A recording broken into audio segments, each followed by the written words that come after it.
اعوذ باللہ من الشیطان الرجیم، بسم اللہ الرحمن الرحیم۔ آج آپ کا ہوسٹ قاسم بن سجاد تنگوانی آپ کے لیے ایک بہت ہی خوبصورت پروگرام لے کر آئے ہیں جو کسی تعارف کے محتاج نہیں۔ میرے پیارے بھائی، بڑے بھائی پرویز درانی صاحب، میں نے ان سے ریکویسٹ کی کہ آپ کی نالج کا ہم نے فائدہ اٹھانا ہے، میں نے سب سے پہلے فائدہ اٹھانا ہے، اور جو ایک بہتا ہوا سمندر آپ کے اندر موجود ہے تلاطم خیز لہروں کی صورت میں، وہ ہم نے حاصل کرنا ہے۔ تو آپ کو مزید انتظار سے دور رکھتے ہوئے ہم آج کا پروگرام سٹارٹ کرتے ہیں۔ آج کا جو پروگرام ہے وہ ہے انسان، ایک ایسا ٹاپک جس پر آج سے پہلے آپ کو کبھی کوئی انفارمیشن اتنی نہیں ملی ہوگی۔ یہ میرا چیلنج ہے اور آپ کمنٹس میں ضرور بتائیے گا۔ انسان کی تخلیق کب ہوئی، کیسے ہوئی، کہاں سے ہوئی، کس وجہ سے ہوئی، اور اس کی وجہ کے بعد خدا نے جب ہمیں پیدا کر دیا ہم نے کیا کیا۔ میں ایک انسان ہوں، میں آج تک خود کو نہیں سمجھ پایا کہ میری زندگی کا کیا مقصد تھا۔ اس مقصد کو سمجھنے کے لیے ہم آج میرے بڑے بھائی پرویز درانی صاحب کو تکلیف دیں گے۔ موسٹ ویلکم پرویز درانی صاحب۔ بہت شکریہ جناب، اور اتنے اچھے پروگرام میں آپ نے مجھے دعوت دی، تو میرا تو یہ فیوریٹ ٹاپک ہے کہ کوئی ہم سے بات کرے اس موضوع پہ۔ ہاں جی، تو ہم یہ چاہتے ہیں کہ انسان جو ہے اس پر بہت کتابیں لکھی گئیں، بہت سارے لوگوں نے اس کا ذکر کیا، اور اگر دیکھا جائے تو قرآن مجید کا مین ٹاپک بھی انسان ہی ہے۔ عروج آدم ایک خاکی سے انجم سہمے جاتے ہیں کہ یہ ٹوٹا ہوا تارا مہ کامل نہ بن جائے۔ اب ہمیں آپ یہ بتائیں کہ اقبال سے شروع کرتے ہیں۔ جی عروج آدم خاکی تو آج آ گیا کہ ہم مریخ پر پہنچ گئے، چاند تو پرانی بات ہو گئی۔ جی، یہ ٹوٹا ہوا تارا جو ہے یہ کیا ہے؟ اس کے پیچھے ایک بہت بڑی بات پوشیدہ ہے، کیونکہ اقبال کی کوئی بھی بات جو ہے وہ جسٹ لفاظی نہیں ہے۔ ہاں بالکل، کیونکہ اقبال جو ہے وہ قرآن پاک کے نالج سے بھرپور ان کی زندگی ہے، وہ ہر بات کے لیے رہنمائی قرآن مجید سے لیا کرتے تھے، تو ان کے ہر شعر کے پیچھے قرآن پاک کا کوئی واقعہ، کوئی ایسی بات جو ہے وہ پوشیدہ ہوتی ہے۔ تو اقبال کا ایک شعر سے میں آغاز کروں گا کہ اقبال نے لکھا ہے کہ ڈھونڈنے والا ستاروں کی گزرگاہوں کا اپنے افکار کی دنیا میں سفر کر نہ سکا، اپنی حکمت کے خم و پیچ میں الجھا ایسا کہ آج تک فیصلہ نفع ضرر کر نہ سکا، جس نے سورج کی شعاؤں کو گرفتار کیا، اپنے من کی شب تاریک کو سحر کر نہ سکا۔ کہ آج انسان مریخ تک تو پہنچ گیا ہے، ستاروں اور سیاروں پر کمندیں ڈال رہا ہے، مگر نہیں جانتا تو اپنے متعلق نہیں جانتا۔ بالکل یہی تو ہم جاننا چاہتے ہیں کہ پرویز درانی صاحب جی، ہمیں بتائیں کہ ہم کیا ہیں، انسان کیا ہے۔ دیکھیں اقبال نے اس حوالے سے جو آج کے سائنس کے جو نظریات ہیں ان کے مطابق وہ کہتے ہیں کہ انسان جو ہے پہلے ایک حیوان تھا، یہ بندر سے اس کی ابتدا ہوئی، ڈارون تھیوری جو ہے، اور پھر یہ آہستہ آہستہ ترقی کرتا کرتا جو ہے وہ انسان کی شکل و صورت میں آ گیا۔ تو اقبال نے اپنے ایک شعر میں اس بات کا جو ہے وہ اس کو ذکر کیا اور اس کا انکار کیا کہ خیرت مندوں سے کیا پوچھوں کہ میری ابتدا کیا ہے، میں تو اس فکر میں رہتا ہوں کہ میری انتہا کیا ہے۔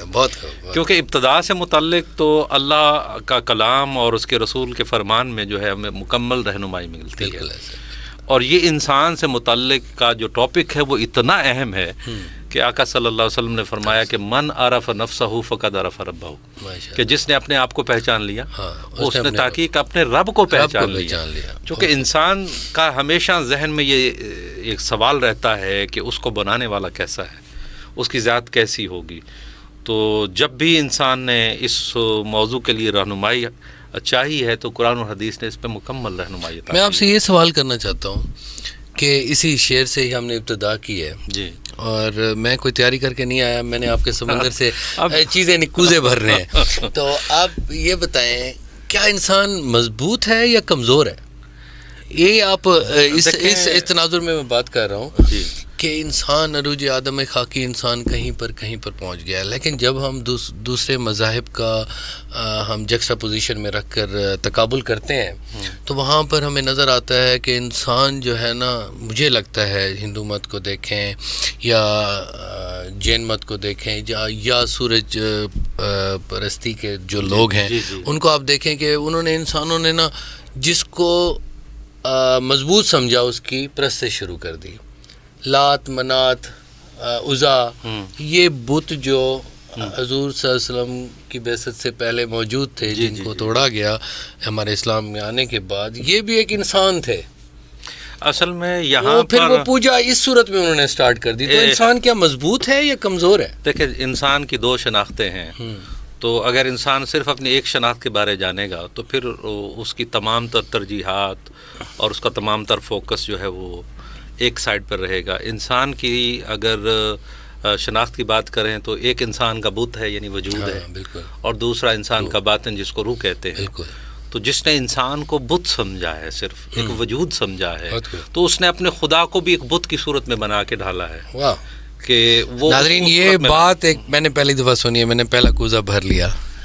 تو چونکہ انسان کے فوکس میں صرف وجود ہے تو اس کی تمام تر ترجیحات وہ خدا کو بھی ایک وجود کی صورت میں دیکھنا چاہتا ہے. اگر انسان صرف وجود کا نام ہے تو پھر انسان سے کمزور تر چیز کوئی نہیں ہے. کیونکہ یہ جو بت ہے، ایک تو یہ ایک مادی، ایک میٹیریل سے میٹیریل بات ہے. اس کا تعلق اس زمین کی مٹی سے ہے. بیسیکلی 4 عناصر ہے جو کہ اس وجود کا جو مجموعہ ہے، آگ، ہوا، مٹی اور پانی، اور یہ چاروں میٹیریل ہے. تو اللہ تعالیٰ نے 2 طرح کے جہانوں کو تخلیق کیا ہے. ایک کو اللہ تعالیٰ نے فرمایا ہے وہ ہے عالم خلق ہے، ٹھیک ہے، اور دوسرا ہے عالم امر. ٹھیک ہے. جو عالم خلق ہے اس کی تخلیق میں کوئی نہ کوئی قاعدہ، کلیہ، قانون، فارمولہ موجود ہے. دنیا کی کوئی بھی چیز دیکھیں گے اس کا فارمولہ ہوگا. اچھا، عالم خلق ذرا مزید اس کو ذرا آسانی سے ہمیں بتائیں، کیونکہ آپ کا علم جو ہے نا، ہم ابھی طفل مکتب ہیں. تو عالم خلق اور عالم امر ایسا ہی ہے نا؟ تو عالم خلق کو آپ کہتے ہیں کہ اس کی تخلیق کے پیچھے کوئی نہ کوئی تھیوری ہے، مطلب فارمولہ ہے. ہر چیز کے اجزاء ترکیبی موجود ہیں. ٹھیک ہو گیا. کسی بھی چیز کو اس میں اگر انسان کو ایز اے وجود دیکھ لیتے ہیں تو اس میں نے آپ کو 4 عناصر بتا دیے. بالکل. آگ، ہوا، مٹی اور پانی. تو یہ 4 اس کے مٹیریل ہیں. تو دوسرا ہے انسان کی جو روح، تو وہ عالم امر سے ہے. یعنی وہ جہان، امر سے کہتے ہیں جہاں پر حکم ربی ہوتا ہے، کن فیکون، پس وہ ہو جاتی ہے. اب اس کی حقیقت میں کیا ہے، اس کی اجزائے ترکیبی کیا ہے، وہ کس چیز سے بنی ہے، اس کا علم ہمیں نہیں دیا گیا، اس کے بارے میں نہیں بتایا گیا، مگر اللہ والے اس کی بھی آگے وضاحت کرتے ہیں. یعنی اس کو آپ ذہنی عقل اور کسی قانون اور سائنس سے نہیں سمجھ سکتے. آج تک سائنس یہ روح کا رشتہ ہے. جیسے ہم نے خدا کو نہیں دیکھا ہم مانتے ہیں، لیکن دیکھیں نا، لیکن ہمیں محسوس ہوتا ہے. اسی طرح روح ہے، مگر اس کو ان آنکھوں سے نہ دیکھا جا سکتا ہے، ان کانوں سے نہ سنا جا سکتا ہے، اور نہ ہی اسے ظاہری. اور بڑی خوبصورت بات یہ ہے کہ جتنی بھی خوبصورت چیزیں ہیں ان کو ہم دیکھ بھی نہیں سکتے، محسوس کر سکتے ہیں. جیسے پیار ہے، جیسے محبت ہے، جیسے خوشبو ہے، چونکہ ان کا تعلق انسان جیسے کے باطن سے آپ کے ساتھ ایک میرا تعلق ہے. اس تعلق کو میں کسی پیمانے میں نہیں ناپ سکتا کہ مجھے پرویز درانی صاحب سے کتنی محبت ہے. تو یہ آپ کی بات بہت بڑی. اب جو عالم خلق سے جس کا تعلق ہے، اب وہ عالم خلق کی تمام چیزوں نے فنا ہونا ہے، لیکن جو عالم امر سے جن کا تعلق ہے وہ فنا سے پاک ہے. یہ بڑی خوبصورت بات ناظرین نوٹ فرمائیے گا کہ اب ہم بڑا آہستہ آہستہ اس کو تصوف کی روشنی میں ہم ڈسکس کر رہے ہیں، اور درانی صاحب نے یہ بات کی ہے کہ عالم خلق جو ہے اس نے فنا ہو جانا ہے. خلق دنیا جو ہے، یعنی اور اس جہان میں عالم خلق کی یہ ڈیوٹی ہے کہ جب یہ اپنی ڈیوٹی کو پورا کر لے گی تو اس کو لپیٹ دیا جائے گا اس کو. اور عالم امر جیسے روح ہے وہ فنا سے پاک ہے، وہ فنا سے پاک. اب یہ جو فرشتے ہیں یہ بھی عالم خلق سے ہی تعلق رکھتے ہیں. جنات ہیں عالم خلق سے تعلق رکھتے ہیں. اس کائنات کو جو ہمیں ظاہری آنکھوں سے نظر آ رہی ہے یہ ساری عالم خلق سے تعلق ہے، مگر جنت کا تعلق عالم خلق سے نہیں ہے، وہاں پر رہنے والی حوروں کا تعلق عالم خلق سے نہیں ہے، وہاں پر رہنے والے غلمان کا تعلق عالم خلق سے نہیں ہے۔ ہمارا تو یہ خیال ہے ہم وہاں جائیں گے اور غلامان ہوں گے، حوریں ہوں گی، اب اس میں دیکھیں ماحول ہوگا، نہریں ہوں گی۔ ہاں جی، وہ سب حقیقت ہے، اس میں کوئی مطلب انکار کی گنجائش یا تو بات ہی نہیں ہے، وہ تو ہمارا ایمان اور یقین ہے۔ مگر یہ جو قیامت قائم ہوگی نا، وہ صرف عالم خلق پر ہوگی، عالم امر قائم رہے گا۔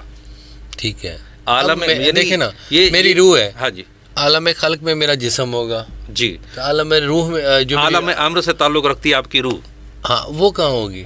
ہاں اب اس پہ آتے ہیں نا، پہلے تو دیکھیں نا، اب ہم نے وجود کو ڈسکس کیا، وجود تو میرا چلا گیا جی وہاں پر جی۔ اچھا ویسے ایک بات ہے یہاں پہ، سوری، وہ سزا جزا پھر کیسے ہو گئی؟ اصل میں آپ کے بہت سارے سوال جو ہے وہ پہلے آ رہے ہیں، چلے اسی کو چلاتے رہے اب میں کیوریس ہو گیا، کیونکہ دیکھیں نا، کیونکہ ہمارے مجھ محسوس ہو رہا ہے جب آپ اس کو گریجولی کلیئر ہو جائیں گے تو بہت سارے سوالوں کے جواب آپ کو خود بخود مل جائیں گے اس میں۔ اب ہم بات کرتے ہیں کہ یہ روح کیا چیز ہے، اس کے اجزائے ترکیبی کیا ہے۔ اچھا ٹھیک ہے، عالم امر میں جو روح ہے ہاں اس کی اجزائے ترکیبی کیا ہے، روح کس چیز سے بنی ہے؟ اچھا غذا کیا ہے، میں جسم کی، ہاں یہ بھی بتائیں نا، کیونکہ جب عالم وجود کا تعلق عالم خلق سے ہے تو اس کی تمام تر ضروریات یہیں سے آتی، مٹی سے بنی ہے تو ہمارے جسم کی ہر ضرورت مٹی سے ہی آتی ہے۔ اچھا یہ لوگوں کو جو غصہ آتا ہے وہ اس وجہ سے آتا ہے کہ وہ آگ کا عنصر ان میں شامل ہے؟ بالکل ہے، غصہ آگ ہے، اس لیے حدیث پاک میں ہے کہ پانی پیا جائے۔ اچھا پانی آگ کو بجھاتی ہے، تو مٹی کیوں نہیں کھائی جاتی؟ مٹی نہیں کھائی جا سکتی یا ہوا، ہاں یہ بات ہے کہ وہ کہتے ہیں چہل قدمی کرے ہوا کھائے، جگہ چینج کر لے۔ بہرحال یہ ایک الگ ٹاپک ہے، میں نے ذرا ماحول کو تھوڑا سا مزاحیہ انداز سے سیٹ کرنے کی کوشش کی۔ اب یہ جو روح ہے، جب اللہ تعالیٰ نے تخلیق آدم فرمائی تو وہاں فرشتوں سے اللہ تعالیٰ نے کلام فرمایا کہ فَإِذَا سَوَيْتُهُ وَنَفَخْتُ فِيهِ مِن رُوحِي فَقَعُوا لَهُ سَاجِدِينَ، جب میں آدم کے اس وجود کو تیار کر لوں، یہ اس کی مٹی یہیں زمین سے لی گئی، ہاں بالکل، تو یہ اس کا وجود جو ہے 120 سال میں تخلیق ہوا ہے۔ اچھا آدم کا جو وجود ہے کہ یہ مختلف فارم میں رہا ہے، اچھا پہلے یہ گوندی ہوئی مٹی کی صورت میں رہا ہے، بالکل ایسا، 40 سال گوندی ہوئی مٹی کی صورت میں رہا ہے، 40 سال جو ہے یہ خشک مٹی اور 40 سال کھنکتی ہوئی مٹی۔ اچھا معذرت کے ساتھ، کیونکہ میں نا آپ کو بہت ساری باتیں آپ کیونکہ آپ سمجھتے ہیں تو میں بھی ذرا سوالات کر کے نا اپنی انڈرسٹینڈنگ کے لیے اور ناظرین کی انڈرسٹینڈنگ کے لیے، یہ 40 سال کا جو گیپ رکھا گیا اس کے پیچھے بھی کوئی لاجک تھا؟ یعنی آپ کہہ سکتے ہیں کہ انسان کی تخلیق 3 مراحل میں ہوئی ہے، اور مطلب ہے ان کو اس تخلیق میں کوئی جلدی نہیں کی گئی، نہیں تخلیق کو صحیح طریقے سے ٹائم دیا گیا۔ ایک اور مزے کی بات اور ایک مزے کا سوال ہے، یہ جو کائنات ہے وہ صرف 6 یوم میں بنی ہے، 6 یوم میں، اور انسان کا 120 سال میں بنا ہے۔ واہ، تو اب 6 دن میں بنی ہوئی کائنات کو اب نہیں سمجھ سکتے، انسان تو نہیں سمجھا جاتا، تو پھر اس 120 سال میں، کیونکہ اللہ کی تخلیقات میں سے جو افضل ترین اور اشرف ترین مخلوق ہے وہ انسان ہے۔ یہ سوال بھی آپ سے کرنا ہے کہ اشرف المخلوقات پر بھی ہمیں بتائیں۔ جی ٹھیک ہے جناب، یہ مٹی تیار ہو گئی، اب فرمایا فَإِذَا سَوَيْتُهُ، جب میں اس کو بنا لوں، وَنَفَخْتُ فِيهِ مِن رُوحِي، اور پھر جب اس میں اپنی روح پھونکوں، اپنی فَقَعُوا لَهُ سَاجِدِينَ، پھر تم نے اس کو سجدہ کرنا ہے۔ تو سجدہ اس روح کو، یعنی وہ اللہ کے نور سے ہے، ہاں ماشاءاللہ، یعنی اللہ نے فرمایا جب اپنی روح میں سے اس کے اندر پھونکوں تو پھر تم نے اس کو سجدہ کرنا ہے۔ تو انسان کا تعلق اللہ کی ذات سے ہے، تو وہ جو ہمارے ساتھ اندر لڑ رہا ہوتا ہے، جو ہمیں کہہ رہا ہوتا ہے یہ غلط ہے یہ صحیح ہے، وہ روح کی آواز ہوتی ہے، وہ ضمیر، اس کا تعلق روح کے ساتھ ہوتا ہے۔ اب یہ دیکھیں نا جی کہ آقا پاک صلی اللہ علیہ وسلم نے فرمایا کہ اول ما خلق اللہ نوری، سب سے پہلے اللہ پاک نے میرے نور کو پیدا کیا، انا من نور اللہ تعالی وکل خلائق من نوری، میں اللہ کے نور سے پیدا ہوں، تمام مخلوقات کو میرے نور سے پیدا کیا گیا ہے۔ وجود کا تعلق ماں اور باپ سے ہے، روح کا تعلق اللہ اور اس کے رسول سے ہے۔ اب یہ حقیقت میں انسان جو ہے وہ روح کا نام ہے، اچھا جسم اس کا لباس ہے، جیسے آپ نے یہ لباس پہنا ہوا ہے، زندہ ہے، لباس زندہ ہے، جیسے اب اس کو اتار کے چھوڑیں گے تو یہ لباس مردہ ہو جائے گا. تو اس کا مطلب ہے اگر کسی انسان کوئی برائی کرتا ہے اس کا مطلب ہے کہ اس کو شاید روح کی غذا یا روح اس کی اتنی مضبوط نہیں ہے کہ وہ اس کو اتنا مجبور نہیں کر رہی کہ برائی سے روکے. ایسا ہی ہوگا نا, کیونکہ میں انسان ہوں, آج میں جتنی بھی ایج ہوئی ہے تو کوئی بھی فیصلہ کرتے ہوئے میرے ذہن میں 2 خیال آتے ہیں, یہ کرنا چاہیے نہیں کرنا چاہیے, پھر ایک چیز حاوی ہو جاتی ہے. تو وہ حاوی ہونے کے لیے اس کا مطلب ہے ہمیں تھوڑی سی محنت اپنی روح کی غذا کے لیے بھی کرنی چاہیے. ایکچولی ایسا ہی ہے. اب یہ جو وجود ہے نا, یہ 4 عناصر سے مل کر بنا ہے, تو اس میں 4 خصائل پائے جاتے ہیں. ہر وجود چاہے وہ انسان سے تعلق رکھتا ہے یا حیوان سے تعلق رکھتا ہے, اس وجود کے اندر حرص پائی جاتی ہے, اس کے اندر ہوس پائی جاتی ہے, اس کے اندر شہوت پائی جاتی ہے, اس کے اندر درندگی پائی جاتی ہے, یعنی درندوں والی. جب انسان کو غصہ آتا ہے تو وہ وحشی جانوروں کی طرح بیہیو کرنے لگتا ہے. اب اگر انسان وجود کا نام ہے, انسان نے اپنے باطن کو نہیں سمجھا, تو اس کے اندر یہ 4 چیزیں بھی پروان چڑھتی رہیں گی, کیونکہ اس کی زندگی کا مقصد ان 4 چیزوں کا حصول ہوگا. اب یورپ نے جو معاشرہ تشکیل دیا ہے اس کی جو بنیاد ہے وہ روح نہیں ہے, وہ وجود ہے, جسم ہے. اچھا, تو اب اس نے اپنی ان 4 تقاضوں کو, 4 خواہشات کی معراج کو پا لیا ہے. یعنی کوئی بھی چیز اس کی خواہش کے حصول میں رکاوٹ نہ بنے, اس کے لیے اس نے تمام قاعدے قانون کو جو ہے نا وہ بالائے طاق رکھ دیا. اس کو کہیں کہیں پر اب ٹاپک تھوڑا سا علیحدہ شفٹ ہو رہا ہے, کیونکہ ہم نے صرف اس کو انسان کو ڈسکس کرنا ہے. تو چاہے انسان وہ انٹارکٹیکا میں بیٹھا ہوا ہو, چاہے یورپ میں بیٹھا ہو, یا دریائے سندھ کے کنارے پہ بیٹھا ہو, یا فلسطین میں موجود ہو, تو انسان کہیں ظالم ہے, کہیں مظلوم ہے, کہیں اس کو قاتل ہے, کہیں مقتول ہے, کہیں پر اس کے ساتھ زیادتی ہو رہی ہے. تو فلسطین کے حوالے سے بھی میں یہ بات کرنا چاہتا ہوں, کیا انسان یہ جو جبلتے ہیں, یہ یورپ کا جو معاشرہ جس کے حوالے سے یہ بات ابھی نکلی, تو انسان جو ہے اس نے یہ کبھی نہیں سوچا کہ میرا انسان جو میرے ساتھ رہتا ہے کیا اس کا مجھے خیال کرنا چاہیے یا نہیں کرنا چاہیے. اصل میں دنیا کے اندر جو ممالک کے تعلقات آپس میں جڑتے ہیں یا ٹوٹتے ہیں, مطلب کوئی ممالک ان کی آپس میں دوستی ہے یا کسی کی دشمنی ہے, یا انسانوں کا انسانوں سے جو تعلق ہے وہ معیشت کی بنیاد پہ اوپر ہے, وہ انسانیت کی بنیاد کے اوپر کوئی بنیاد نہیں رہتی. وہ صرف ہمارا مذہب ہے جو اس پہ پر آیا ہے, صرف جو ہے جو آپ کو جو کیا کہتے ہیں, جو اللہ تعالیٰ کی طرف سے جو نازل شدہ جو کتب ہیں, جو ادیان ہیں, صرف ہمیں وہ اس چیز کے بارے میں گائیڈ کرتے ہیں. بہت اہم بات ناظرین بتا رہے ہیں. اب اس ٹاپک کو آگے لے کر چلتے ہیں, لیکن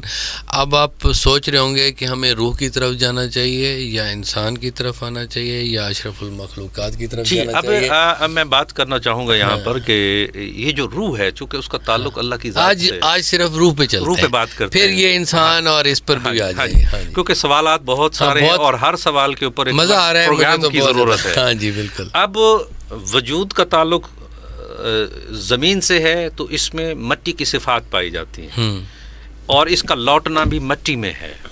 مگر روح کا تعلق کس سے ہے؟ اللہ کی ذات سے ہے. تو اس میں اللہ نے اپنی صفات بھی رکھی ہیں.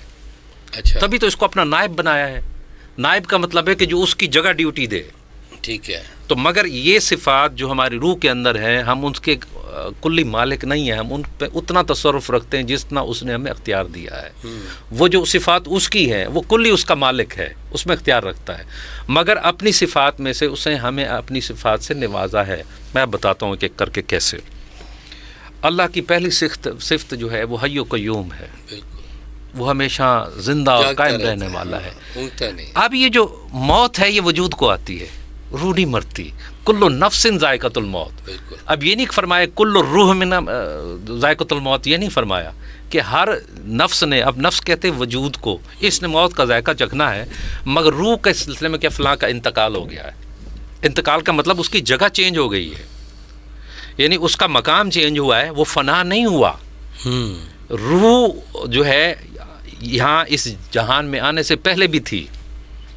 اچھا دیکھیں نا, وہ نفس کی بات ہوئی ہے جی. نفس کو ہم اسٹرکٹو سینسز میں جسم تو نہیں کہہ سکتے. جیسے نا کلو نفس ذائقۃ الموت, یہاں پر یہ بڑی خوبصورت سی بات ہے کہ لفظ جو استعمال ہوا ہے ذائقہ. ذائقہ میٹھا بھی ہو سکتا ہے, کڑوا بھی ہو سکتا ہے. تو ہم لوگوں نے جو مرنا ہے, جی, تو جیسے ہمارے اعمال ہوں گے اس قسم کا ذائقہ ہوگا. اس کا مطلب یہ ہو گیا نا ذائقہ. دیکھیں ذائقہ میٹھا بھی تو ہو سکتا ہے نا. میٹھا بھی ہو سکتا ہے, کڑوا بھی ہو سکتا ہے, یہ کوئی شرط نہیں ہے. اب یہ چونکہ موضوع الگ ہے, اگر آپ کہتے ہیں تو میں اس کو نہیں, اس کو نہ چھیڑے. میں وہ صرف یہ عرض کرنا چاہتا ہوں تاکہ یہ واضح ہو جائے کہ یہ ضروری نہیں ہے کہ یہ میٹھا ذائقہ ہو تو وہ کامیاب ہو اور کڑوا ذائقہ ہو. جیسے شہید کے بارے میں یہ کلیئر کٹ بات ہے کہ وہ کہے گا کاش میں دوبارہ مروں, کیونکہ اس نے ذائقہ مزیدار چکھا نا. وہ یہ ہے کہ اس کو دیدار الہی ہوا ہے, جو لذت دیدار الہی کے اندر ہے. تو اس کی پریکٹیکل مثال عورتوں نے اپنے ہاتھ کاٹ کر یوسف علیہ السلام کو جب زیارت کی تو یہ اللہ نے آپ کو کنسیپٹ کلیئر کیا ہے کہ یہ تو میرے بندے کا حسن تھا کہ ہاتھ کٹنے کی تکلیف نہیں ہوئی, تو جب تم میرا حسن دیکھو گے تو کیا موت کی تکلیف آئے گی؟ تو سر وہ ماشاء اللہ آپ کے پاس اتنی نالج ہے, بلینڈ آف نالج ہے. میرا خیال ہے ایک ہی لیکچر میں اتنی ساری باتیں شاید کسی نے بھی کبھی بھی نہ بتائی. اصل میں آج ملٹی ٹاپکس جو ہیں وہ اوپن ہو چکے ہیں. وہ اصل میں انسان ہے نا, انسان کے ساتھ جب ہم بات کرتے ہیں تو اس کے شر فساد بھی ڈسکس کرنے پڑیں گے. وہ انسان جیسے آپ نے فرمایا کہ وہ مرکب ہے, ایک روح کا, ایک جسم کا. ابھی تو ہم دل اور دماغ پر بھی نہیں آئے نا, دل بھی ہے. چلے اس پہ بھی بات کریں گے, دل اور دماغ پہ بھی. روح کو آپ چونکہ اس کا تعلق اللہ کی ذات سے ہے تو یہ بھی حی و قیوم صفت لے کر آیا ہے کہ انسان کا انتقال ہوتا ہے. اب اقبال نے لکھا ہے کہ فرشتہ موت کا چھوتا ہے بدن تیرا, تیرے وجود کے مرکز سے دور رہتا ہے. اب اس میں ایک بہت بڑی بات کہہ گئے کہ وہ تیرے صرف جسم کو چھوتا ہے مگر جو تیرے وجود کا مرکز ہے جس کو روح کہتے ہیں وہ اس کے قریب نہیں آ سکتا. تو اس کے پیچھے ایک بہت بڑا لاجک ہے, بہت بڑی بات ہے. جب آپ صلی اللہ علیہ وسلم معراج پر تشریف لے جا رہے تھے تو ساتھ میں جبریل امین بھی تھے. تو ایک مقام ایسا آتا ہے جہاں پر جبریل امین عرض کرتے ہیں آقا کہ میری حد یہاں تک ہے, اس سے آگے اگر میں گیا تو یہ میرے نورانی پر جل جائیں گے, اس سے آگے آپ کو تنہا خود جانا پڑے گا. تو وہ سدرۃ المنتہا سے آگے کا جو مقام ہے اس کو عالم لاہوت کہا جاتا ہے. عالم لاہوت وہ مقام ہے جہاں پر ہماری روحوں کی ابتدا ہو رہی ہے, جہاں پر ہماری روحیں پیدا ہونے کے بعد پہلے وہ مقام تھا جہاں پر وہ کیا تھا, عالم لاہوت تھا, جس کو اقبال نے کہا کہ اے طائر لاہوتی, اس رزق سے بہت اچھی جس رزق سے آتی ہو پرواز. طائر لاہوتی بات کو سمجھیں, طائر لاہوتی کس وجہ سے کہا تھا کہ وہ سدرۃ المنتہا کے آگے جو مقام ہے وہ لاہوت کا مقام. اب وہاں پر جبریل کے پر جلتے ہیں جانے سے, تو اے بندے جہاں پر جبریل کی انتہا ہو رہی ہے اس سے آگے تو تیری ابتدا ہو رہی ہے. واہ واہ ماشاءاللہ سبحان اللہ. اس لیے اقبال نے کہا تھا کہ فرشتوں سے بہتر ہے انسان بننا مگر اس میں پڑتی ہے محنت زیادہ. کسی نے اقبال کو کہا اب تو فرشتہ ہے, آپ نے فرمایا فرشتہ مجھ کو کہنے سے میری تحقیر ہوتی ہے, میں مسجود ملائک ہوں, مجھے انسان رہنے دو. انسان جو ہے نا وہ بہت خوبصورت. اب یہ عالم لاہوت سے جو اس کی ابتدا ہو رہی ہے جہاں پر فرشتہ جبریل جیسا پر نہیں مار سکتا, تو اب یہ دیکھیں کہ اس کی ابتدا تو لاہوت لا مکان سے ہو رہی ہے, اس کی انتہا یہاں ہوگی یا کہیں اور ہوگی. یہ جو دیکھیں میں آپ کو صرف وضاحت کرتا چلوں, عالم کتنے ہیں, عالم کہتے ہیں دنیایں جو اللہ تعالیٰ نے درجہ بندی کی ہے. لاہوت ہماری ابتدا ہے لاہوت سے. اچھا, لاہوت سے آگے روح کی وجہ سے جی ایک مقام ہے اللہ تعالیٰ نے. لاہوت سے آگے جو مقام ہے اسے کہتے ہیں یاہوت. یہ وہ مقام ہے جہاں پر آپ صلی اللہ علیہ وسلم کا مقام ہے. لاہوت سے آگے, لاہوت سے آگے کا جو مقام ہے اس کو کہتے ہیں ہاہوت, جہاں پر ذات باری تعالیٰ ہے. اب اس سے نیچے لاہوت سے نیچے ہے ملکوت, جو فرشتوں کا جہان ہے. نہیں سوری, لاہوت سے نیچے ہے جبروت, جہاں تک جبریل علیہ السلام کا مقام ہے. وہ سدرۃ المنتہا اور وہ سیم جگہ ہے جبروت, اور سدرۃ المنتہا. سب فرشتے وہاں تک نہیں پہنچ سکتے جہاں پر جبریل پہنچتے ہیں. ٹھیک ہے. اور جبروت سے نیچے ہے ملکوت جہاں پر سارے فرشتوں کا مقام ہے, اور اس سے نیچے ہے ناسوت جہاں پر آج ہم بیٹھے ہوئے ہیں.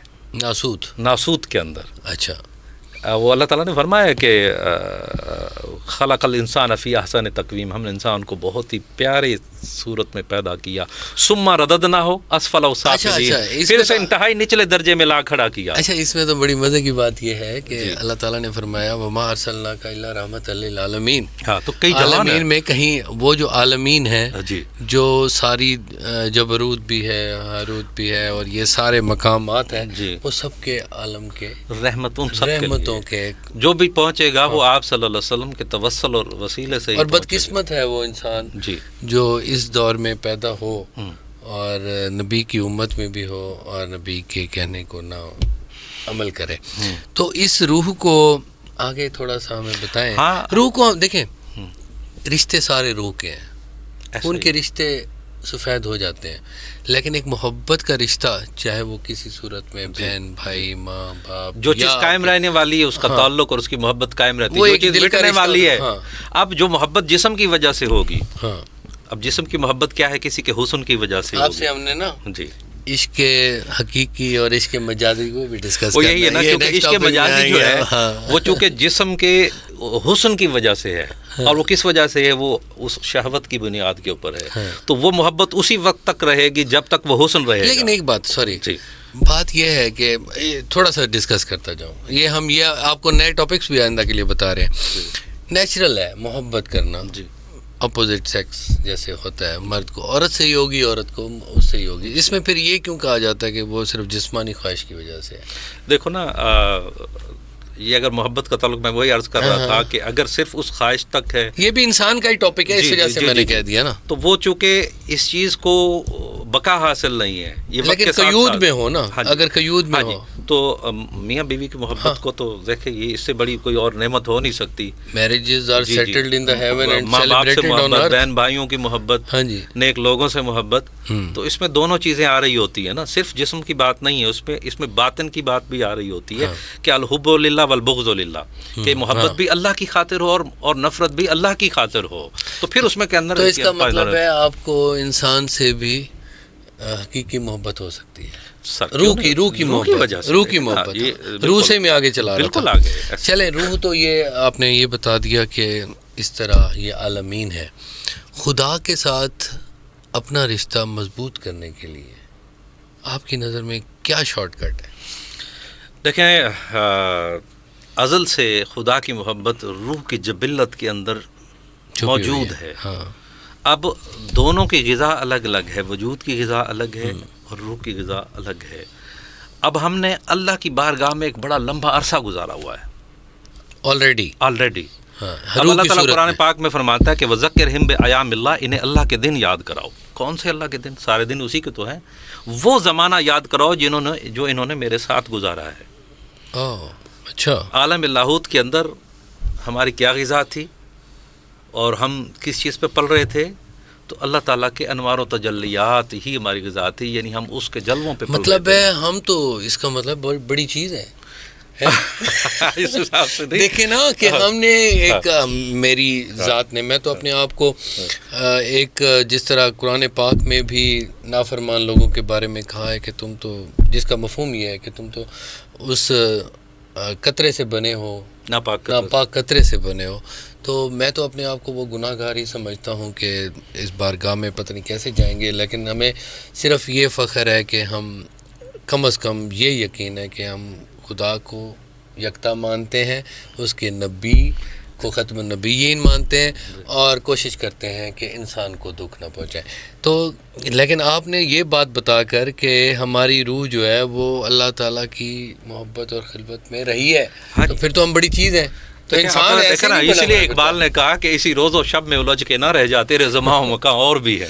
واہ واہ واہ، کہ تو اب دیکھیں نا، انسان تو اسی زماں و مکان کی قید میں قید ہے، تو اس کو تھوڑا سا آگے لے کر چلتے ہیں۔ میں خود آپ کو روک لیتا ہوں تاکہ وہ دوست ہمارے ساتھ چلتے رہے۔ اب یہ جو عالم لاہوت کے اندر ہمارا ایک زمانہ گزرا ہے، تو اللہ تعالیٰ نے ہم اپنا دیدار کرایا ہے، اور پھر ہم سے کلام فرمایا، جس کو قرآن پاک میں اللہ تعالیٰ نے فرمایا کہ الستو بربکم، کیا میں تمہارا رب ہوں؟ تو ہم سب نے جواب دیا قالوا بلا شہدنا، ہم گواہی دیتے ہیں کہ تو ہی ہمارا رب ہے۔ اچھا، یہ کس حوالے سے بات کریں؟ قرآن پاک کی آیت ہے، قرآن پاک کی آیت ہے، یہ قرآن پاک کا ذکر ہو رہا ہے۔ یہ ساری جو میں نے آپ ہمارے لیے یہ بھی بڑی غلط بات ہے کہ ہم قرآن پاک کو نہ ترجمے کے ساتھ نہیں پڑھتے، تو انشاءاللہ آپ بھی یہ کوشش کریں پلیز۔ جی، تو اللہ تعالیٰ نے کلام فرمایا، تو اللہ تعالیٰ نے اپنے صفت ربوبیت کا ذکر فرمایا، کیا میں تمہارا رب نہیں ہوں؟ رب کا مطلب ہے پالنے والا، تو ابھی وجود تو بنا نہیں تھا کہ اس کی خوراک کھانا پینا ہو، تو اس کا مطلب وہ اگر پالنے والا تھا تو ہم پل رہے تھے، تو ہم کس چیز پہ پل رہے تھے؟ ہم اس کے انوار و تجلیات پہ پل رہے تھے۔ اب یہ جو روح ہے، جب یہ بیدار ہوتی ہے نا، تو اس کو ساری پچھلی باتیں، زمانہ یاد آ جاتا ہے۔ اب یہ ہماری روح بیدار نہیں ہے، سوئی ہوئی ہے، تو ہم وجود کے اس کنٹرول کے اندر ہمارا سارا لائف سائیکل چل رہا ہے۔ جیسے روح بیدار ہوتی ہے تو پرانا زمانہ یاد آتا ہے۔ اب حضرت سلطان بہو کیا فرماتے ہیں؟ اب جن کی روح بیدار ہے وہ کہتے ہیں کہ کن فیکون، جدوں فرمایا اساں وی کول ہاسے ہو۔ اچھا، ایک ذات صفات رب دیا ہی تو ایک جگ وچ ڈھونڈ رہا سے ہو کہ جب اللہ نے اس کائنات کو بنانے کا حکم کن فرمایا تو ہم بھی اس وقت اللہ کے پاس تھے. ایک ذات صفات رب دیا ہی, وہ زمانہ تھا کہ وہ ہمارے سامنے جلوہ گر تھی. ایک ذات صفات رب دیا ہی ایک جگ وچ ڈھونڈ رہا سے ہو کہ آج اسے جگ میں تلاش کرتے پھر رہے. یا تو ہم اس کے ساتھ بیٹھے تھے. ایک لا مکان مکان ساڈا ایک آن بوتاں وچ پھاسے ہو. ایک وہ وقت تھا کہ ہم لا مقام پر رہتے تھے, آج اس بت کی قید میں قید ہو گئے. نفس پلیت پلیت چا کیتا حضرت باہو, کوئی اصل پلیت تنا سے ہو. واہ واہ واہ واہ. تو اچھا, بڑا انٹرسٹنگ اب پیک جا رہا ہے. یہ تو مجھے پتہ ہے کہ کئی 100 گھنٹے بھی بیٹھے رہے تو یہ ٹاپک ختم ہونے والا نہیں ہے. اور اب آپ کے چہرے پر جو نالج نکلی ہے نا, تو آپ کے چہرے پر بھی ایک خوبصورتی کا ایک وہ آ گیا, کیونکہ انسان چاہتا ہے کہ اس کو ایڈمائر کیا جائے. تو آپ یہ بڑی عرصے سے میں کوشش کر رہا تھا کہ پرویز درانی صاحب بہت عرصے سے اور ان کی میں ریکویسٹ کر رہا تھا کہ آپ جو ہے نا ہمارے ساتھ زیادتی کر رہے ہیں کہ اس کو کسی ریکارڈ ملے ہیں. مر جانا ہے, ہم نے مر جانا ہے, ہر کسی نے جو اچھی باتیں ہیں وہ رہ جائیں گی. تو پرویز درانی صاحب کہ روح جو ہے ہماری, اب اس سائڈ پہ ہم آتے جا رہے ہیں کہ روح ہماری ایک سیکریٹ چیز ہے جو گناہ سے پاک ہے نا. میرے جسم کا ایک حصہ ایسا بھی ہے اس کی جبلت میں اللہ کی محبت, اللہ کی محبت, اس کو بیدار ہونے دو. تو یہ تو اس کی طلب ہی سوائے ذات باری تعالیٰ کی اور کچھ ہے ہی نہیں.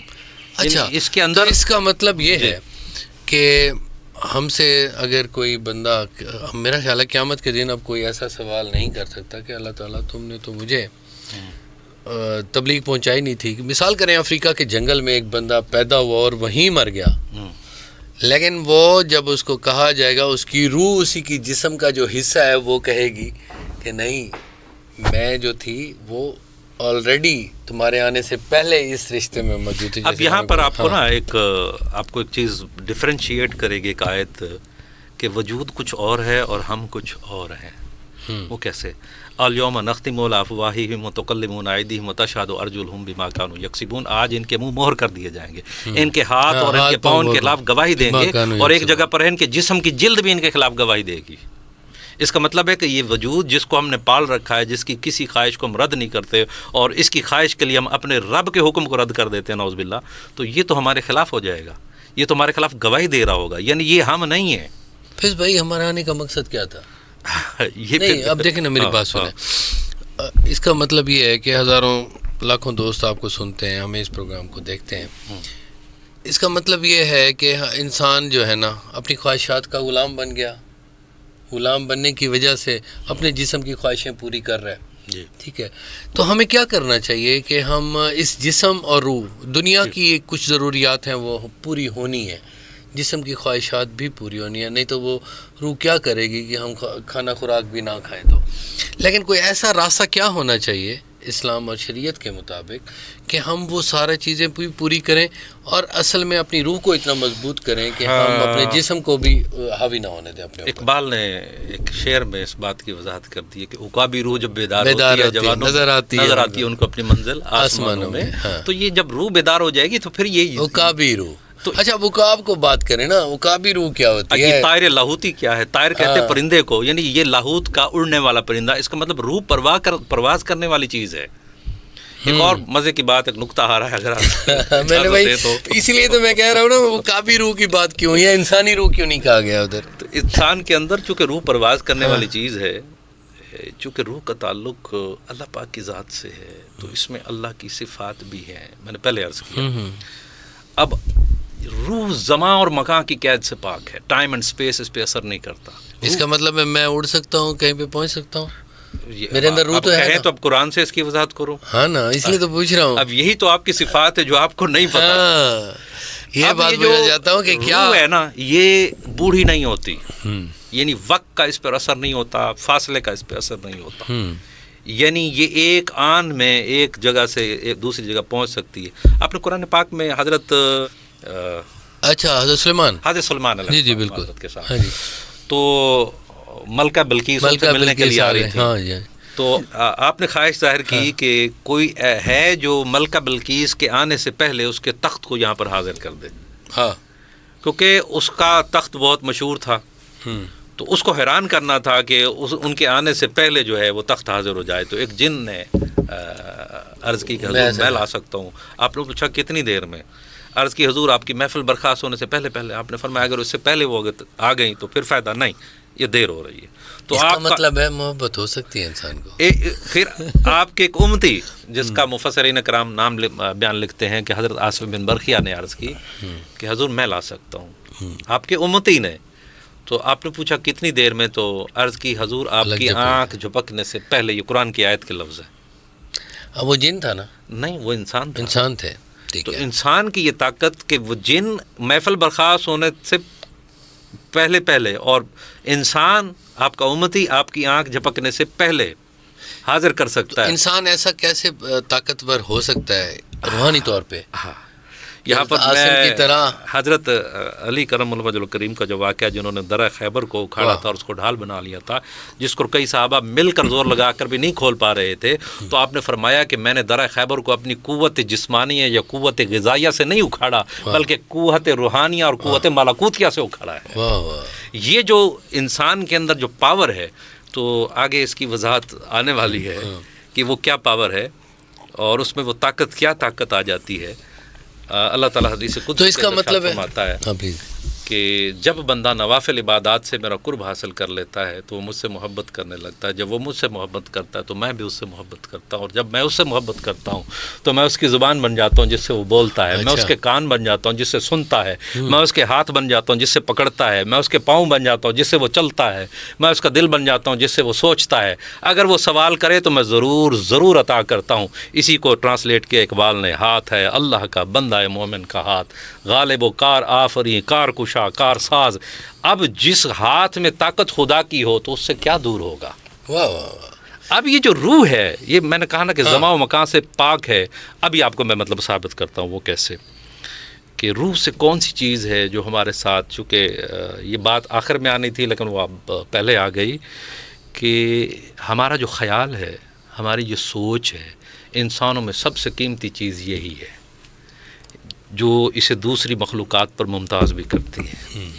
جو ہمارا خیال اور سوچ ہے وہ ڈائریکٹ کنیکٹڈ ہے ہماری روح کے ساتھ. بالکل. آپ ایک لمحے کے لیے گھر جائیں, پہنچ گئے, کتنی دیر لگی آپ کو؟ پہنچ گئے گھر. اور وہاں پر آپ کوئی چیز رکھا ہے اور آپ کو وہ نظر آ رہی ہے؟ نہیں. مطلب ہاں, تخیل میں تو ہر چیز آ رہی ہے. دیکھیں نا, اب آپ کو جانے میں کتنی دیر لگی؟ کئی دفعہ ہم باتیں کر رہے ہوتے ہیں, جھگڑ رہے ہوتے ہیں, لڑائیاں کر رہے ہوتے ہیں, تو یہ آخر ہم وہاں پہنچے ہوتے ہیں نا, کسی کے ساتھ بات کر رہے ہوتے ہیں. اب یہ جو تخیل ہے یہ انسان کے ساتھ اتنا وہ اہم ہے کہ میں ثابت کرنا چاہ رہا ہوں کہ روح اور خیال کنیکٹڈ ہے. بالکل. آپ کسی گہرے خیال میں گم بیٹھے ظاہری طور پر کمرے میں بیٹھے ہیں, مگر خیالی طور پر کسی اور دنیا میں, کسی اور مسئلے میں, سوچ میں منہمک اتنے ہو گئے ہیں کہ آنکھیں کھلی ہیں پر آپ وہ نہیں دیکھ رہے جو آپ کے ساتھ کہیں اور ہو. اچھا, آپ کے کان کھلے ہیں پر آپ وہ نہیں سن رہے, آپ کا جسم وہ یہاں ہے مگر آپ یہاں پر نہیں ہیں. اس دوران چوٹ لگی, خون نکلا, آپ کو درد کیوں نہیں ہوا؟ آپ تھے نہیں ادھر ذہنی طور. اچھا, جب واپس آئے خیال سے, او ہو یار یہ خون کہاں سے آیا, کیا لگا ہوگا مجھے؟ بندہ سوچتا ہے یار کیا ہوا ہوگا. وگرنہ انسان اگر ایک ہلکی سی سوئی بھی چبھتی ہے تو وہ فوراً ریئیکٹ کرتا ہے, یہاں خون نکلا مگر درد کیوں نہیں ہوا؟ اس لیے کہ روح نے جسم کو چھوڑ دیا تھا, تخیل کی صورت میں وہ جہاں پر تھا. اب یہی وجہ ہے کہ ہمارا وجود مسلح پر ہوتا ہے پر ہمارا سوچ کا نہیں. روح نے اگر چھوڑ دیا اس کا مطلب ہے وہ درد و تکلیف بھی پھر روح کو بھی ہوتی ہے جیسے جسم کو. دیکھیں یہ سارے محسوسات تو روح کے ساتھ ہے. جب تک روح بدن میں ہے تو جسم کو آپ کاٹ نہیں سکتے. جیسے روح الگ ہوتی ہے تو آپ جسم کو کاٹے تکلیف نہیں ہوتی. اب یہ اور ایک نقطہ آ رہا ہے کہ جب ہم سوتے ہیں تو کیا ہوتا ہے؟ وہ سونا بھی تو کہتے ہیں آدھی موت ہے. یہ حدیث پاک ہے کہ نیند موت کی بہن ہے.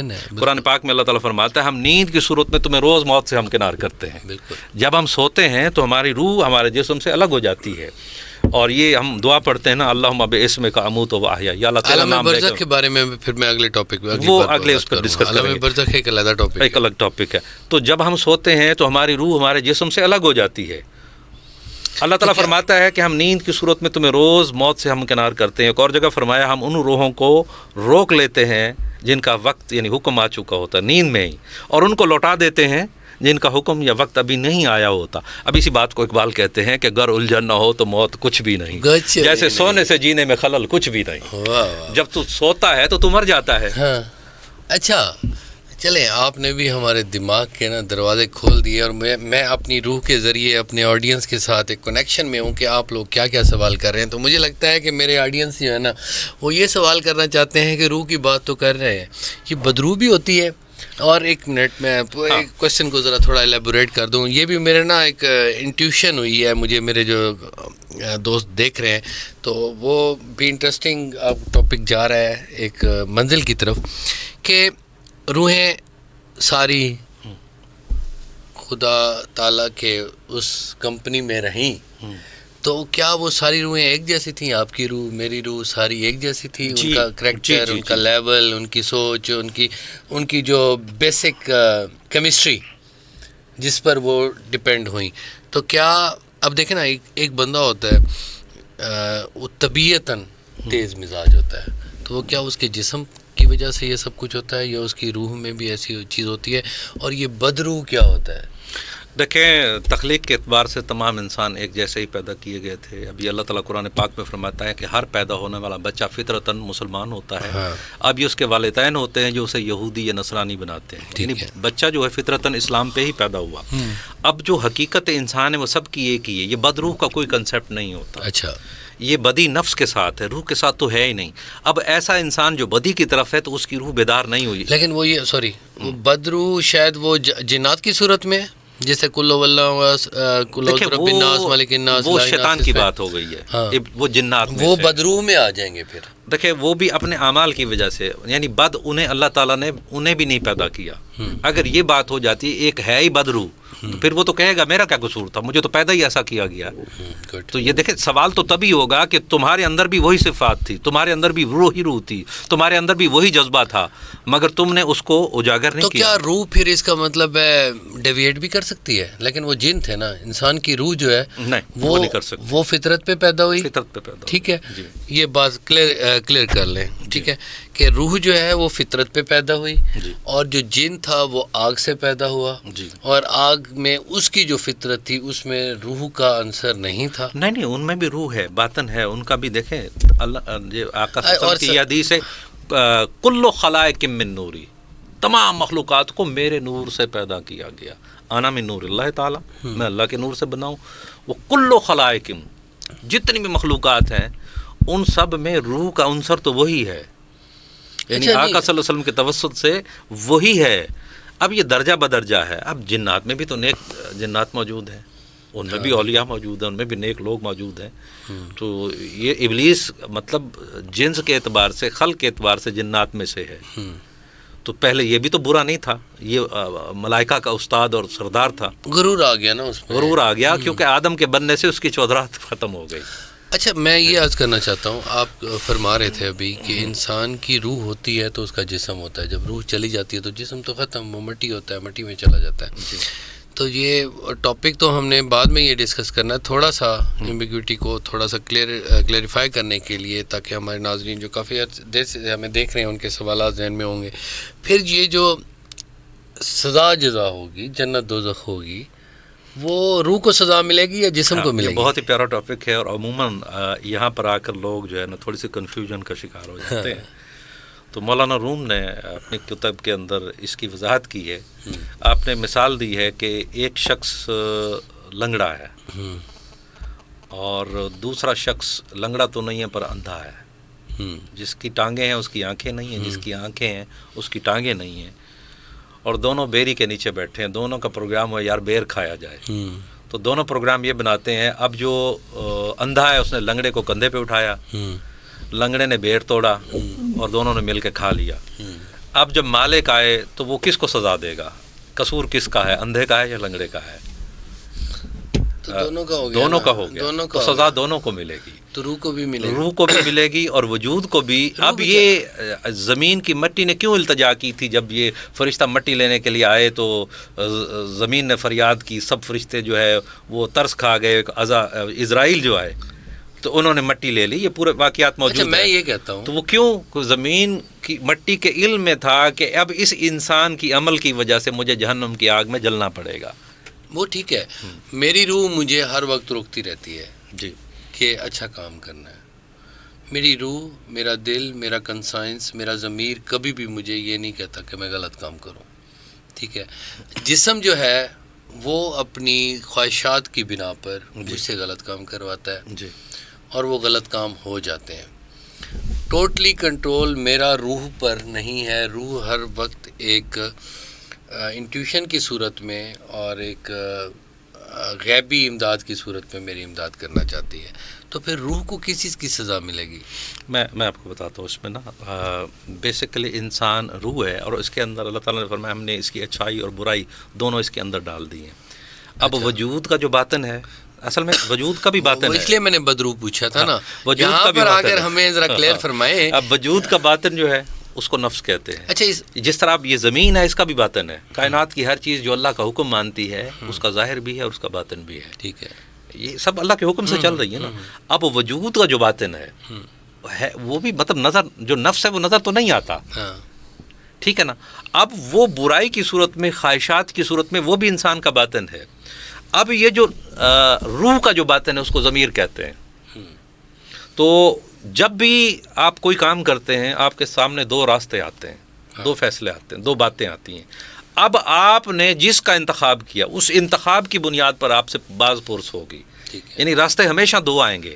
یہ نہیں ہے. یہاں آ جاتی ہے جی کہ ہم نے روح ہماری اگر ہم کمزور کرتے ہیں جی تو ہمارا ہم گرپ ختم ہوتی جاتی ہے. دیکھیں کہ مطلب ہے کہ آپ کی بات جو میں سمجھ پایا ہوں کہ انسان جو قاسم بن سجاد ہے وہ دو چیزوں پر مشتمل ہے، ایک جسم پر، ایک روح پر. جسم اور روح لازم ملزوم ہے. ان دونوں کے کوارڈینیشن سے کام ہو رہا ہے. جو بھی ہو رہا ہے، جو غلط ہو رہا ہے یا صحیح ہو رہا ہے، ان کا کوارڈینیشن مجھے ایسا رکھنا چاہیے کہ میں جسم کی خوراک بھی پوری کروں اور روح کی خوراک بھی پوری کروں، اور تاکہ میری روح اتنی مضبوط ہو جائے تاکہ میرا یہ جسم اور روح دونوں سزا سے بچ جائے. اب یہاں پر قرآن پاک کی آیت سے ان دونوں کی غذا الگ الگ ہے اور دونوں کے کیا نتائج الگ الگ ہے. جہاں تک وجود کی غذا کی تعلق ہے تو اللہ تعالیٰ نے فرمایا وما من دابۃ فی الارض الا علی اللہ رزقها. زمین پر کوئی بھی جاندار ایسا نہیں ہے جس کا رزق ہمارے ذمہ نہ ہو. یعنی اس اعتبار سے ہم جاندار ہیں کہ جو صفات جانوروں میں ہیں وہی ہمارے اندر ہیں، وہی خصائل ہمارے اندر بھی ہیں اگر انسان نے باطن کو نہیں پہچانا. دوسری غذا کس کی ہے؟ روح کی. فرمایا ومن اعرض عن ذکری فإن له معیشۃ ضنکا ونحشرہ یوم القیامۃ اعمی، کہ جو بھی ہمارے ذکر سے روح گردانی کرے گا ہم اس کی روزی کو تنگ کر دیں گے اور قیامت کے دن اسے اندھا اٹھائیں گے. اب اس سے مراد اگر یہ جسم کی غذا ہوتی، اس کا مطلب یہ ہے کہ روح کی تنگی کس وقت ہوگی؟ جب ذکر میں، جب اس کی یاد میں. اب یہ جو ہم ذکر کرتے ہیں، ایک منٹ، جی بڑی خوبصورت بات کی ہے. میں نے آپ سے پہلے کہا تھا کہ جہاں مجھے سمجھ نہیں آئے گی یا جس سے ایک نیا ویژن آئے گا، اس کا مطلب یہ ہے کہ فارمولہ آپ کو کامیابی کا، جیسے وہ کہتے ہیں نا ہاؤ ٹو بیکم سکسیسفل، تو وہ تو درانی صاحب نے بتا دیا. اللہ تعالیٰ کا کلام ہے کہ اگر تم خدا کے ذکر سے روگردانی کرو گے تو تمہیں تنگ دست کر دیا جائے گا، اور تمہاری معیشت کو تنگ کیا جائے، تمہیں اندھا اٹھایا جائے گا.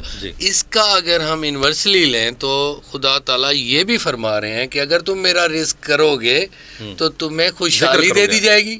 رزق مطلب دیکھیں اس میں تھوڑا سا بھی کلیئر ہو گئی نا، تھوڑا سا مسکنسپشن آ رہی ہے اس میں کہ اللہ کی رضا کا مطلب یہ نہیں ہے کہ اس بندہ مالی طور پر خوشحال ہو جائے گا. اللہ کے جو پیارے بندے ہوتے ہیں نا، ان کے جان اور مال پر ہمیشہ آزمائشیں آتی رہیں گی، مصیبتیں آتی رہیں گی، تاکہ اللہ فرمائے گا یہ والا امتحان بھی پاس کر لے، یہ والا بھی پاس کر لے، تاکہ اس کے درجات کی بلندی ہو جائے. وہ تو ٹھیک ہے، لیکن تنگ دستی کا، ہاں یہ بھی ایک پہلو آپ کا بالکل ٹھیک ہے کہ تنگ دستی ختم کرنے کے لیے اس کی اللہ تعالیٰ کسی کو سختی سے کہہ رہے ہیں کہ تم اگر ایسا کرو گے تو تم تنگ دست ہو جاؤ گے. تو دوسری طرف سے یہ بات بھی کلیئر ہو گئی کہ اگر تم یہ کام کرو گے تو پھر تم خوشحال بھی تو ہو جاؤ گے نا، کیونکہ اللہ راضی ہو جائے گا. تو یہ اس کا مطلب یہ ہے کہ اگر دنیا میں آپ دینی، مالی یا کسی انداز سے بھی کامیاب ہونا چاہتے ہو، جو ڈیل کارنیگی کہنے کی کوشش کرتا ہے، جو بڑے بڑے مفکرین کہنے کی کوشش کرتے ہیں، جو بہت بڑے چینلز بنے ہوئے ہیں، تو اس چینل سے آپ کو چھوٹا سا نسخہ بتا رہے ہیں کہ اللہ کا ذکر کریں اور دنیا اور اس پہ بالکل پھر اللہ تعالیٰ جسے چاہتا ہے اس کے رزق کو جو ہے وافر فرما دیتا ہے، بالکل وہ رازق ہے۔ اب یہ جو انسان کا عمل ہے، انسان کی جو نیکی ہے، میں صرف مسلمان کی بات نہیں کروں گا، میں انسان کی بات کر رہا ہوں، بات انسان کی ہو رہی ہے، انسان کی ہو رہی ہے، تو ہر بندے کا عمل جو ہے اس کے اوپر جو ہے وہ اثر انداز ہو رہا ہوتا ہے۔ اب ایک غیر مسلم ہے، اس کی نیکی بھلا اس کو کیا فائدہ دے گی؟ اس میں دو پہلو ہیں کہ اللہ تعالیٰ نے ہدایت کا راستہ، توبہ کا دروازہ تو کسی کے لیے بند نہیں فرمایا، پھر کیوں یہ قرآن پاک کے اندر ایک جگہ پہ ہے کہ سمن بکمن امن فہم لا یرجعون، یہ اندھے گنگے اور بہرے ہیں، یعنی ان پر بات اثر نہیں کرے گی۔ اب ابو جہل جو تھا خون جسمانی رشتے کے لحاظ سے حضور کا چچا، مگر اس نے صرف حضور کو اپنے بھتیجے کے روپ میں دیکھا، ایک پیغمبر اور نبی کے روپ میں نہیں دیکھا۔ تو حضور تو وہ بھی مانتا تھا، چھپ چھپ کر سننے جاتا تھا، لیکن وہ گونگے بہرے تھے۔ حضور کی صحبت کا اثر اس پہ کیوں نہیں ہو رہا تھا؟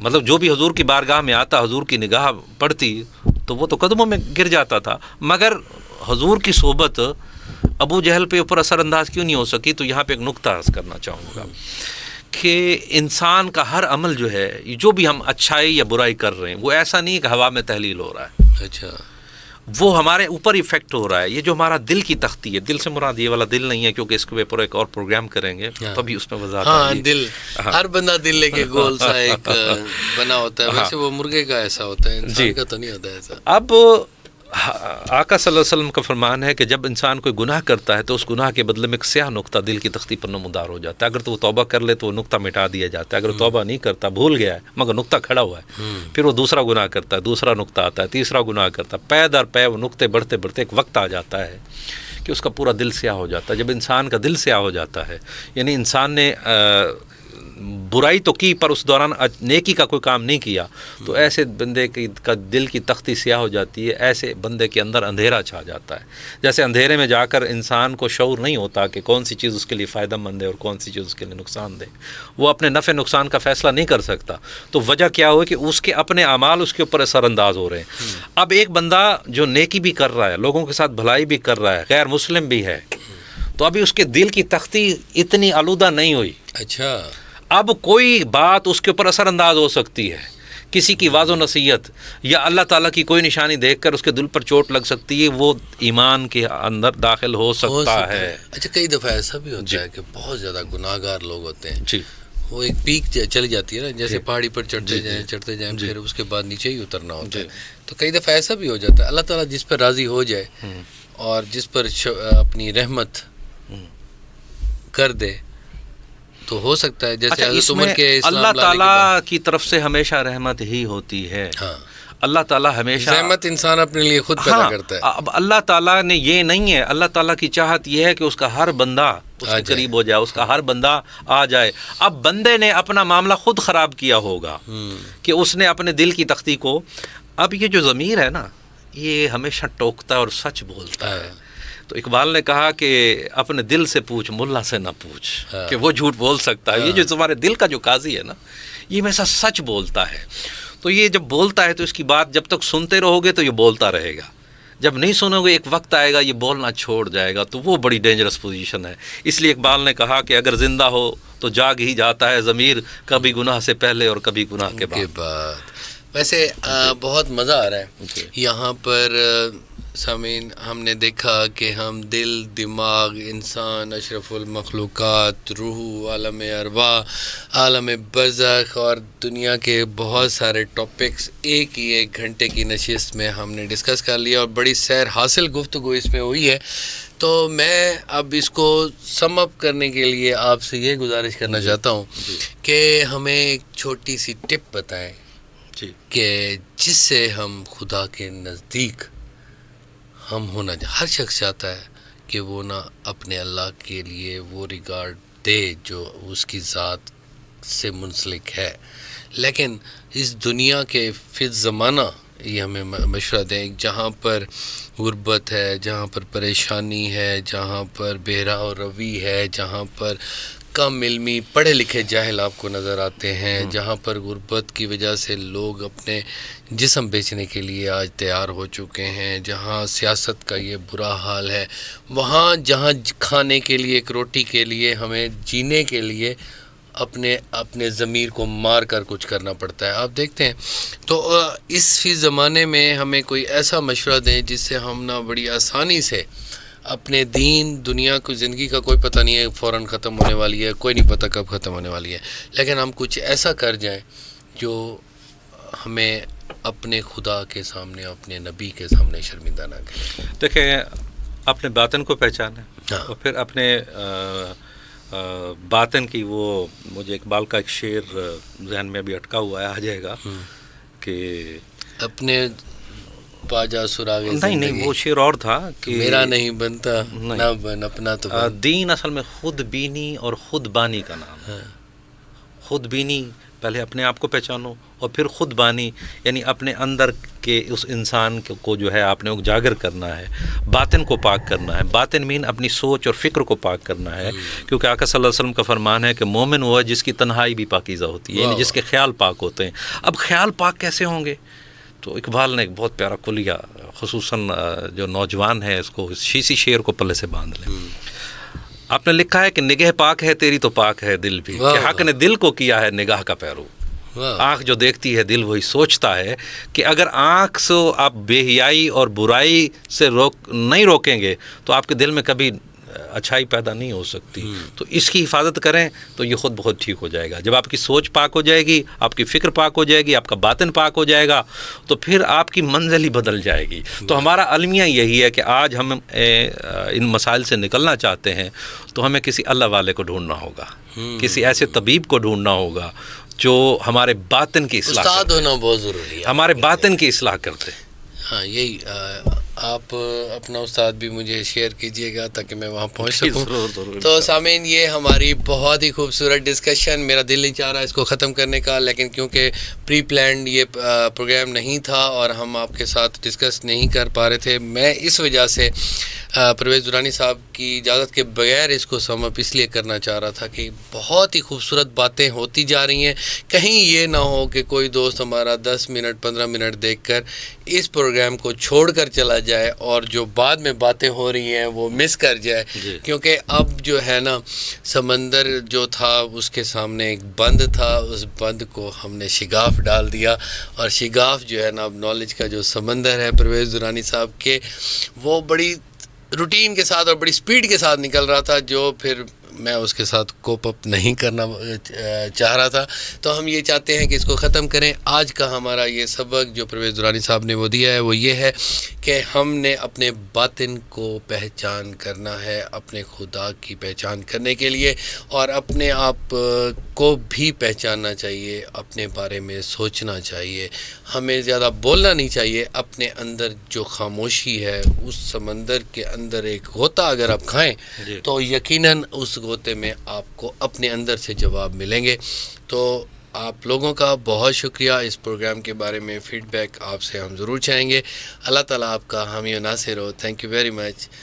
آپ کے ہوسٹ قاسم بن سجاد تنگوانی اور پرویز خان درانی صاحب آپ کے ساتھ اس پروگرام کو اینڈ کرتے ہیں. اللہ تعالیٰ آپ کا حامی و ناصر ہو. اللہ حافظ.